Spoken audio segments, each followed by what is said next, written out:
Welcome student, Urdu की online classes में आपका इस्तकबाल है।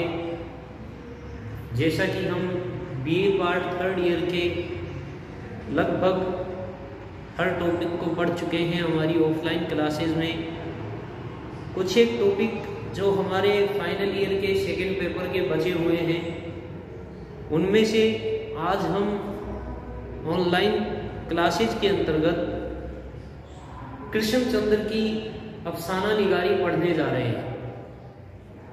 देखिए, हमने हमारे सिलेबस के अकॉर्डिंग लगभग सारे टॉपिक पढ़ लिए हैं और अफसाने निगारी के फन और अफसाना निगारी के आगाज व इर्तिका को हम पहले ही हमारी ऑफलाइन क्लासेज के अंतर्गत पढ़ चुके हैं। तो शुरू करते हैं हम कृष्णचंद्र की अफसाना निगारी से। तो सबसे पहले इनका हम मुख्तसर सा तारुफ लेंगे। कृष्णचंद्र की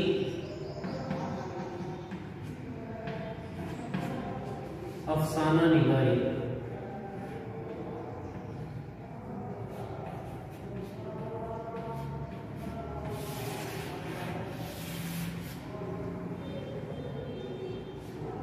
चलिए इसका तारुफ ले लेते हैं कृष्णचंद्र का।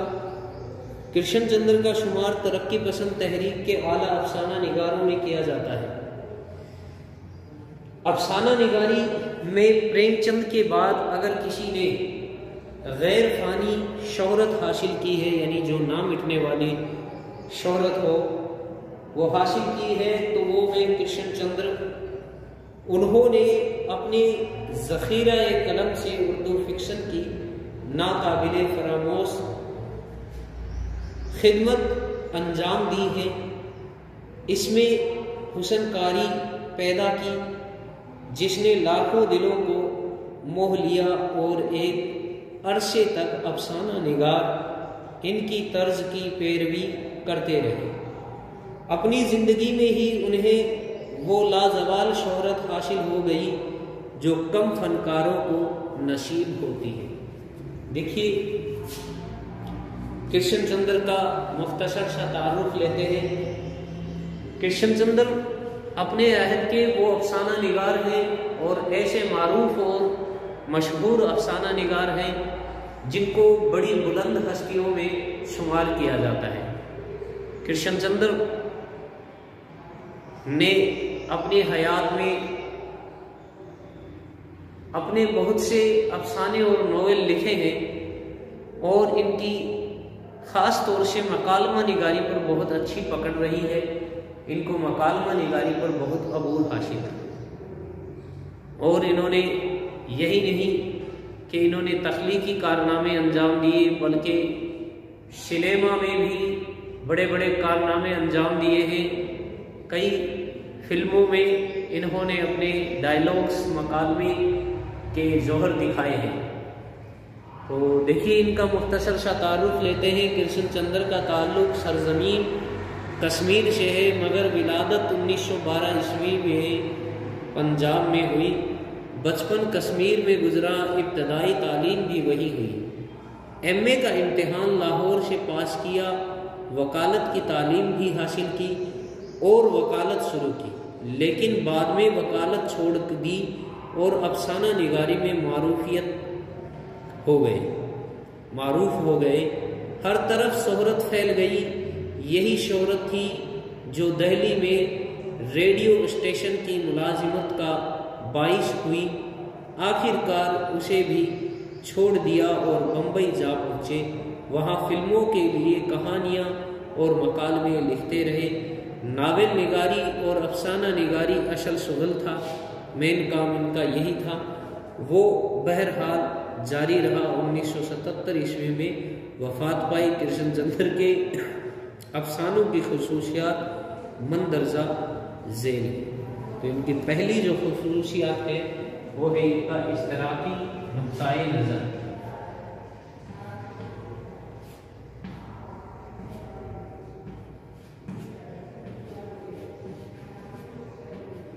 नुक्ताए नज़र, इश्तराकी नुक्ताए नज़र। जैसा कि लफ्ज़ इश्तराकी से हम अच्छी तरह से जानते हैं कि इनके जो रुझानात थे वो इश्तराकियत की तरफ थे और ये तरक्की पसंद तहरीक से भी वाबस्ता रहे।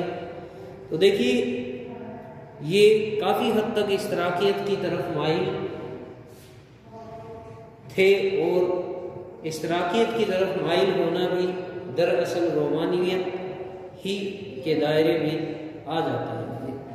जिस तरह इकबाल इस्लामी निज़ाम ज़िंदगी का तस्वुर पेश करते हैं जो जदीद दौर की तमाम खराबियों से पाक होता है, उसी तरह कृष्णचंद्र भी इश्तराकी निज़ाम की मौजूदा खराबियों का मद्दुआ तस्वुर करते हैं। इनकी इश्तराकियत एक सियासी अकीदा की तरह नज़र आती है। इनकी इश्तराकियत अमली नहीं बल्कि तख़ीली है। वो ऐसा ज़माना देखना चाहते हैं जिसमें किसी का कोई इस्तेहसार ना कर सके, जिसमें मजहबी तंग नज़री ना होगी, जिसमें हर इंसान को समाजी इंसाफ हासिल होगा। मजहबी तंग नज़री ना इनकी अदब में नज़र आती है और ना इनकी ज़िंदगी। देखिए इनकी ज़िंदगी पर कुछ चर्चा कर लेते हैं। यानी इश्तराकी से मुराद है इंसान को इंसान समझना। यानी इश्तराकियत से एक और मानी हम कह सकते हैं कि ये तरक्की पसंद तहरीक से वाबस्ता थे और ये इश्तराकियत पसंद इंसान थे।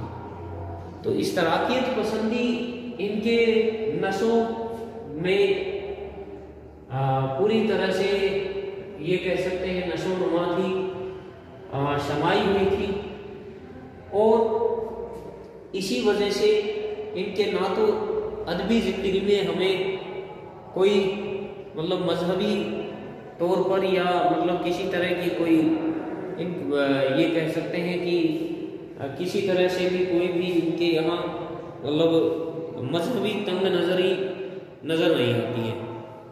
और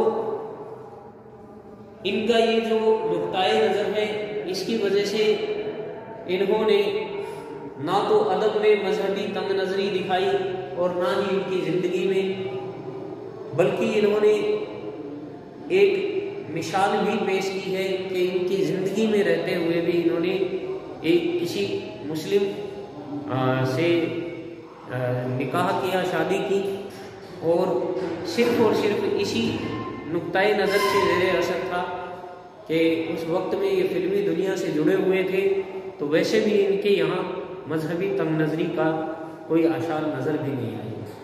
खैर अगली इनकी जो खूबी है उस पर हम चर्चा करते हैं। इनका एक अफसाना है उसकी चर्चा कर लेते हैं। कृष्णचंद्र के अफसाने फूल सुर्ख है में इश्तराकी की रुझान नज़र आता है। अगली है इनकी खूबी, ये हकीकत पसंद थे।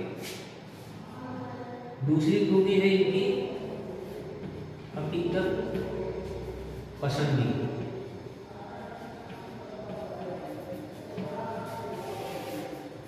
जैसा कि हमने इनके इश्तराकी नुक्ताए नज़र पे चर्चा की है, इससे हमें जाहिर हो गया कि ये वैसे भी तरक्की पसंद तहरीक से वाबस्ता रहे, उससे जुड़े रहे।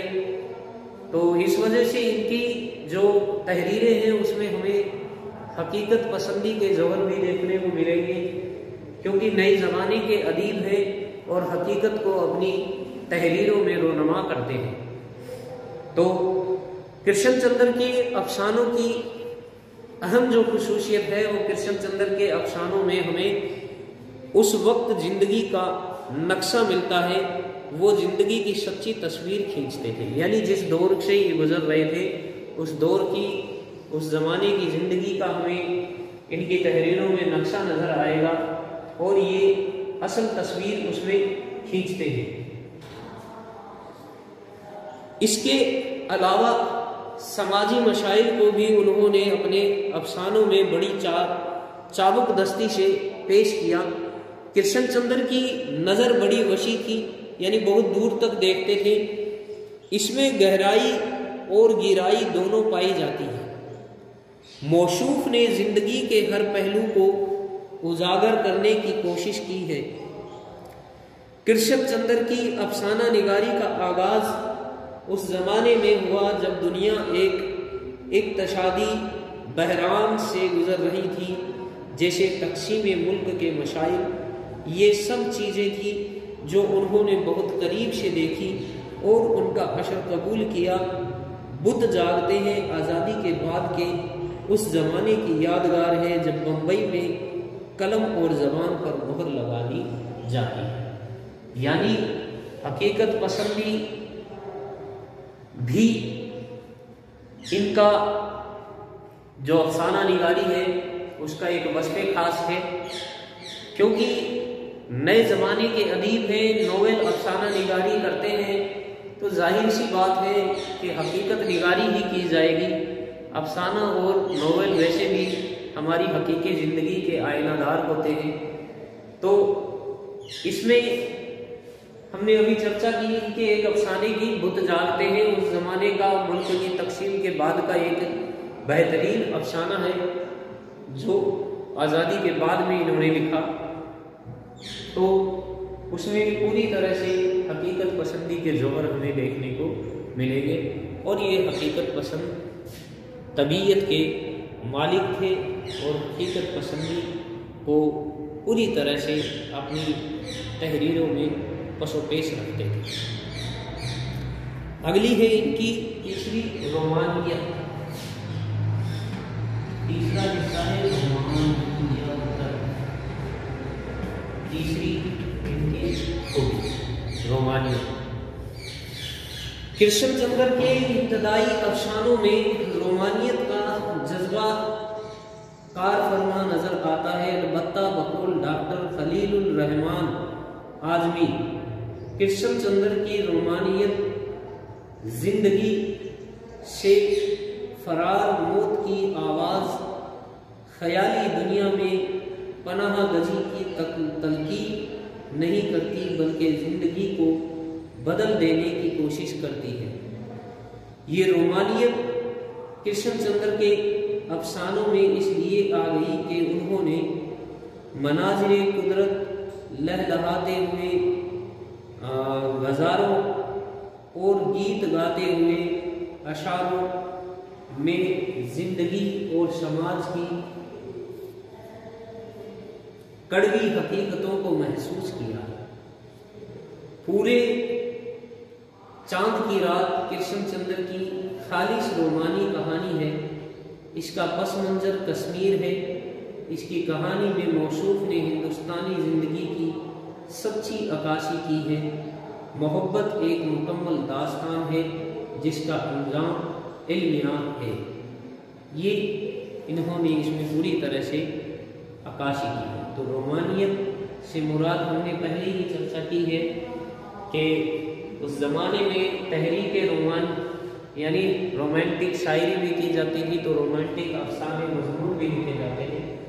तो कृष्ण चंद्र का ये एक रोमांटिक अफसाना था, पूरे चांद की रात से नाम से जो लिखा गया। अगली है चौथी इनकी खूबी, जिसमें इनकी मंजर निगारी।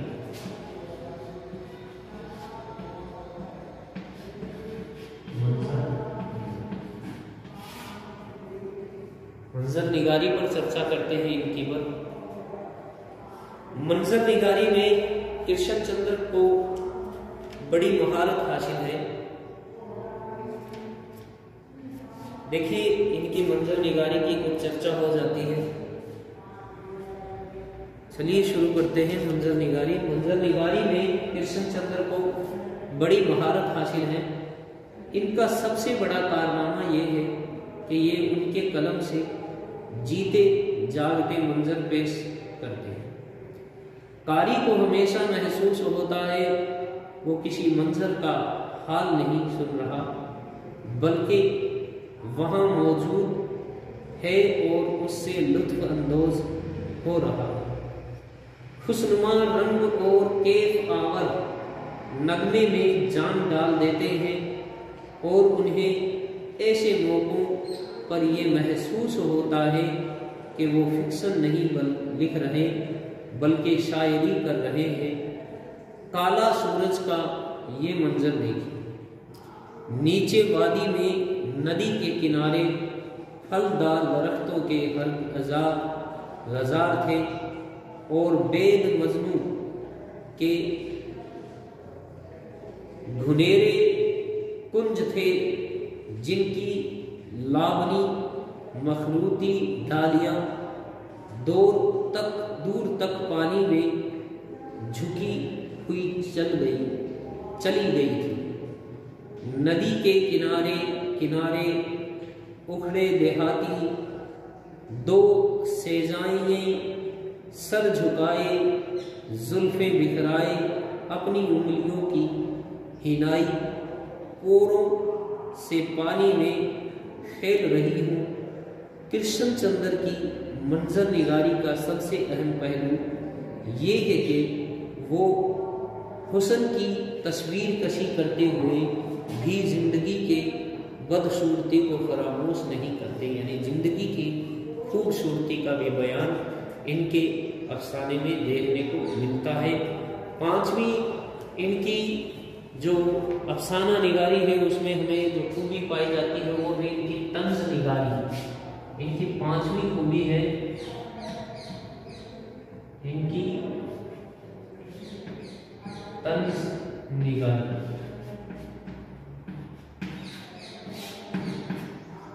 तंज से जैसे हम जानते हैं अच्छी तरह से कि तंज क्या चीज होती है, ऐसे तो आम लफ्जों में तंज का माना हम जानते ही हैं कि ताना देना होता है, लेकिन ये देखिए किस पर तंज कसते हैं, समाज पर, सियासत पर। इनके तंज या अफसाने हमें देखने को मिल जाएंगे। तंज निगारी में कृष्ण चंद्र का कलम बेमिसाल जोहर दिखाता है।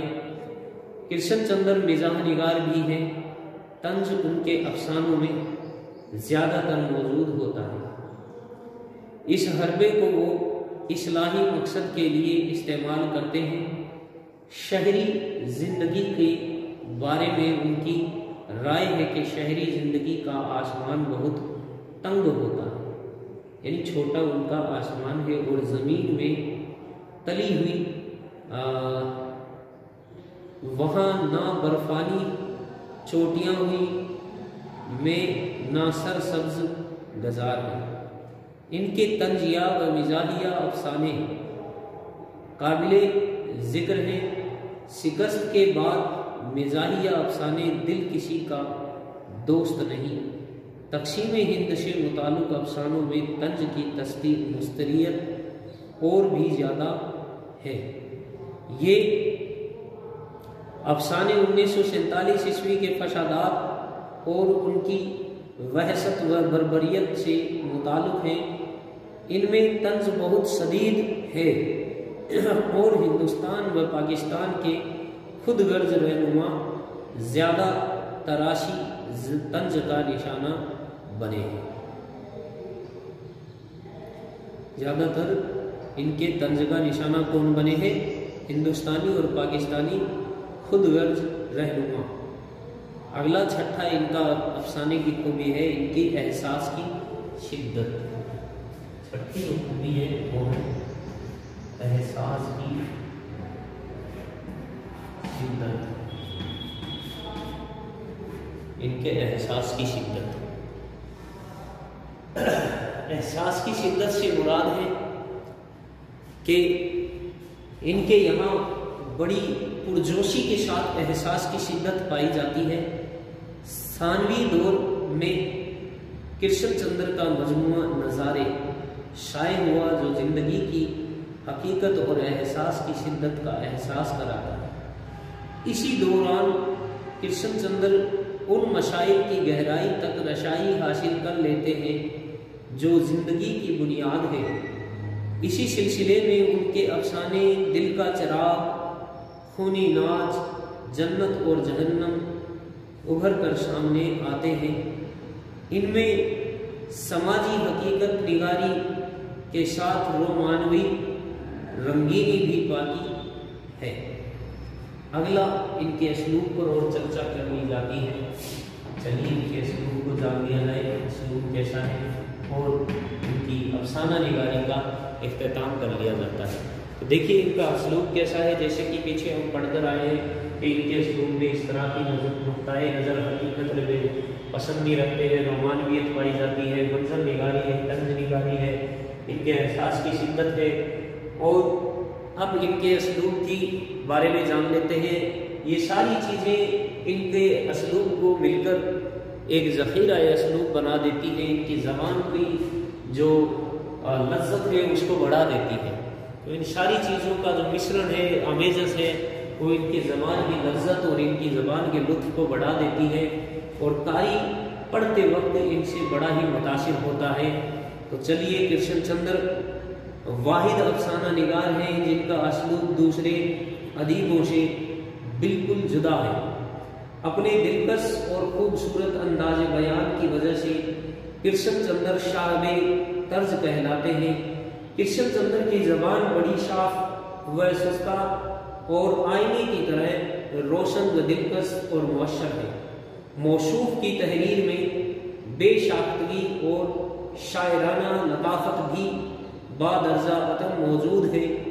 तस्बिया व इस्तियारे के जरिए शायरी करते हैं। इनका तर्ज निगारिश बिल्कुल ऐसा मालूम होता है जैसे किसी ने संगमरमर पर खूबसूरत नगीने जड़ दिए हैं। ऐसे नगीने जो देखने में दिलकश और जाज़ब नज़र आते हैं। इस मुताले से ये वाज़ी हो जाता है कि कृष्ण चंद्र ने उर्दू अफसाना निगारी में जो रंग पैदा किया है वो बिल्कुल एक नई चीज़ है और शायद उसी वक्त कृष्ण चंद्र से ज़्यादा कामयाब अफसाना निगार कोई नहीं होगा। यानी हम यूँ कह सकते हैं कि प्रेमचंद के बाद में सरे फहरिस्त में अगर अफसाना निगारी की सरे फहरिस्त में किसी का नाम लिया जाएगा तो वो कृष्ण चंद्र का नाम होगा। कृष्ण चंद्र वो अफसाना निगार हैं जो अपने ज़माने के सबसे बेहतरीन अफसाना निगार होने के साथ साथ मारूफ और मशहूर अफसाना निगार होने के साथ साथ एक आला पाए के तहरीर तख्लीक कार भी हैं और फिल्मी दुनिया में भी इनका नाम बड़ा ही चलता था। फिल्मी दुनिया में भी इनको बड़ा ही काबिले फराहम समझा जाता था। इनके नाम से फिल्मी दुनिया चलती थी। उस ज़माने में अपने दौर के ये सबसे बेहतरीन कहानी लिखने वाले या फिर यूँ कह लीजिए स्क्रिप्ट लिखने वाले थे और साथ ही साथ इनके मकालमे सबसे बेहतर मकालमे हुआ करते थे। खैर ये हमने अभी जाना अफसाना निगारी के बारे में कृष्ण चंद्र के। तो यहीं पर हमारे आज के मौजू का इख्तिताम होता है। शुक्रिया।